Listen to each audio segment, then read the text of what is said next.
Hi everyone, welcome to our next instalment of our Wildflowers page.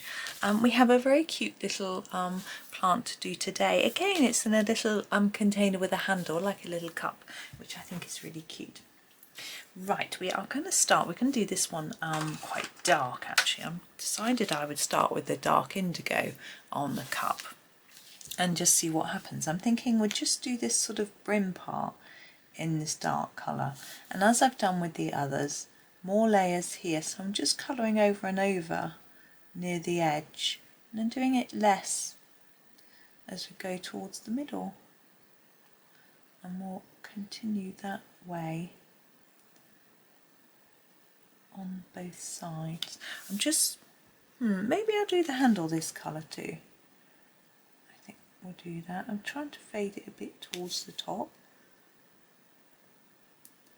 I like the handles a little darker at the bottom.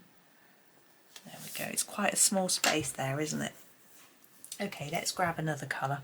Where should we go from here? We'll pick a nice, Helio Turquoise. It's a nice colour. And we'll do these two sections here. I think I'll do this one darker here and fade it across like we've done with our other pots. Just going to build up that colour a bit like that. Now this one isn't going to be quite as dark at this edge because we've got this part on the edge, and it's going to be quite light towards the middle. I think I'll leave it like that and then do my other colour and then just see how it ties together. I might add more layers after. Sometimes it's good to just wait and see. I'm just picking my next colour.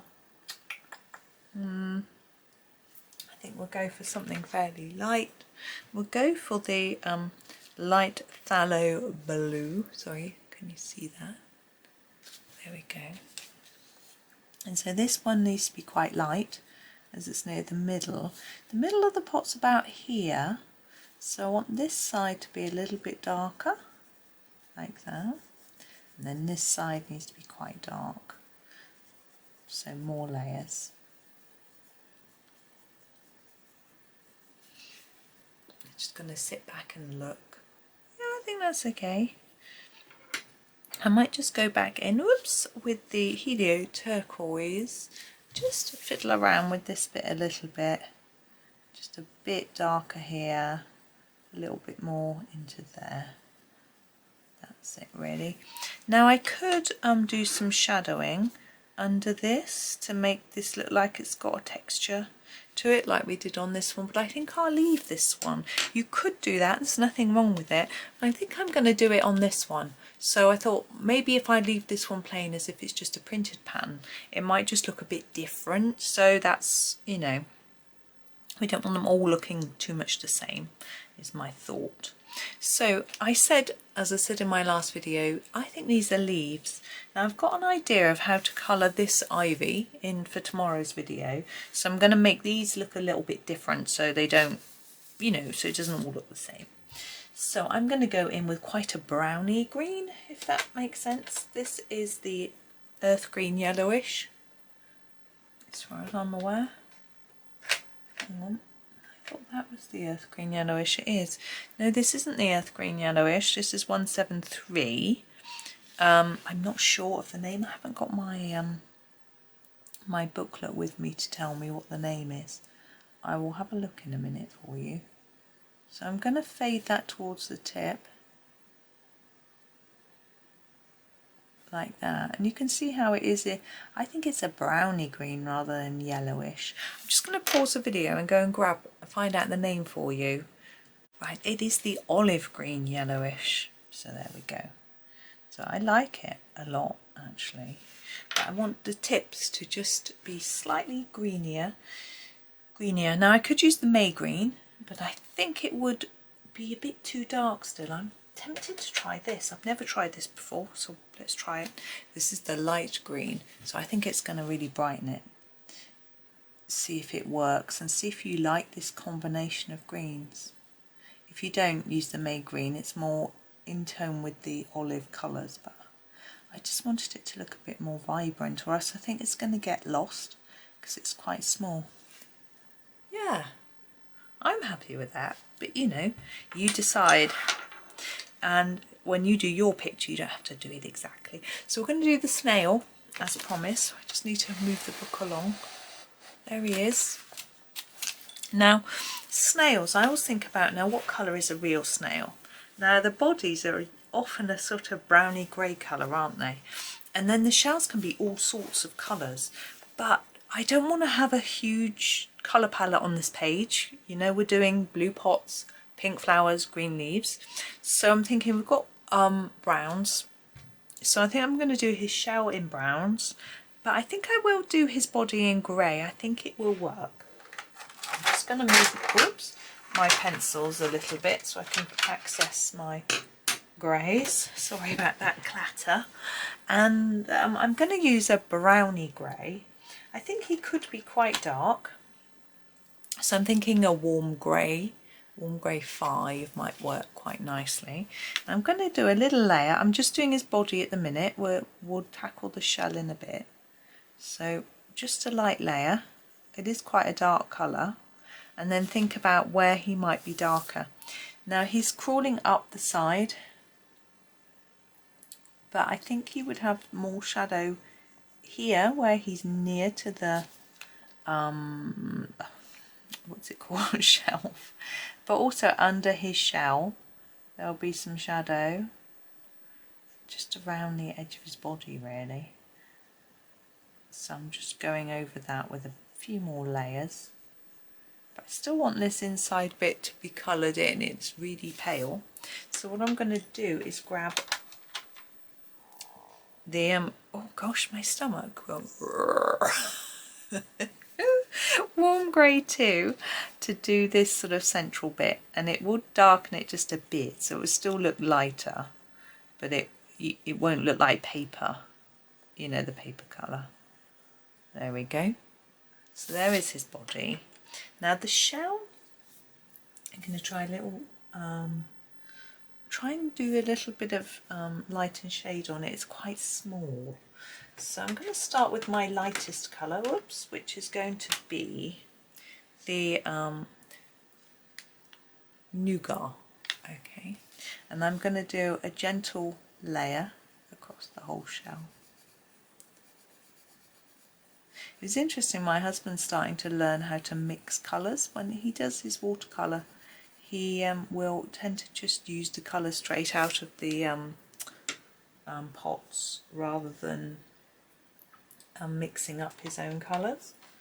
And I'm going to use the burnt umber, and he's got no white or black, and he says, you know, white when you're doing watercolour is the paper, and black you make using blue, green, something, I can't remember. Anyway, so I'm putting a dark bit here where it's near the body, and we're going to follow this line that Johanna's drawn, the spiral around with the dark brown, and around the edge a little bit. We're going to think about how we can shape this shell to make it look like it's shaped. If you think about how a shell is shaped, these, where the spiral is set in a little bit, and these bits tend to be outwards, bumped outwards. So what we do is we go either side of the line with just a little bit more colour, like that. So I'm sort of doing the outside, and then on the inside as well, with a little bit more colour to try to give that impression.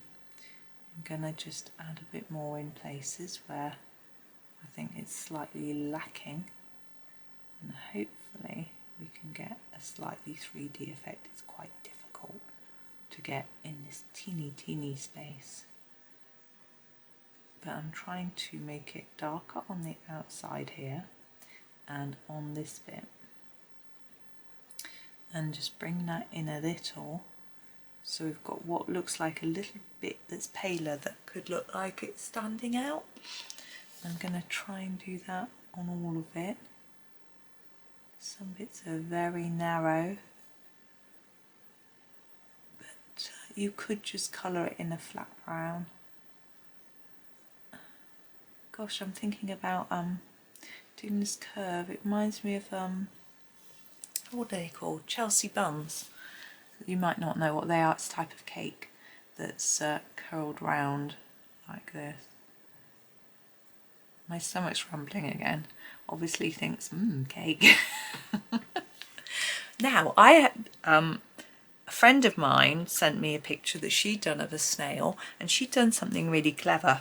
She'd used a bit of silver pencil underneath him to look like the what's it called? The sort of slime. Snail. I used to call it snail snot. I think you know what I mean, because it sort of shines. So she put a bit of, I thought that was really clever. I haven't got a silver pencil that's going to show up, so I'm not going to do that, but I just thought it was very funny, and she's a very amusing lady, I find. Let's zoom out a little. There you can see all the ones we've done so far. I've just I'm going to try and straighten it up. I'm going to try and take a picture so while I'm just finishing off. So that is those two little items. I'm going to keep it short again today. I know we've done 2 items. It's been quite quick. We've got a really long one tomorrow because we've got a really big pot. So we'll that'll be a longer video for you tomorrow. Something to try and clear a bit of space in your schedule for if you are colouring along.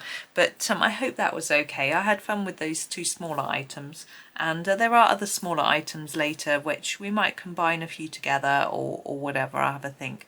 But I don't want to go, there's some at the bottom shelf. I don't want to move all the way down to the bottom. I'd quite like to keep going, just do the top and then the middle one and do it sort of in order. It helps my brain stay in order. If that's possible. But thank you very much for watching. I hope that was okay for you. As I say, apologies it's a little short, but it'll be much longer tomorrow. So thank you for watching. Have a lovely day. Try and do a bit of colouring and awesome chilling, relaxing. Have a bit of fun and happy colouring.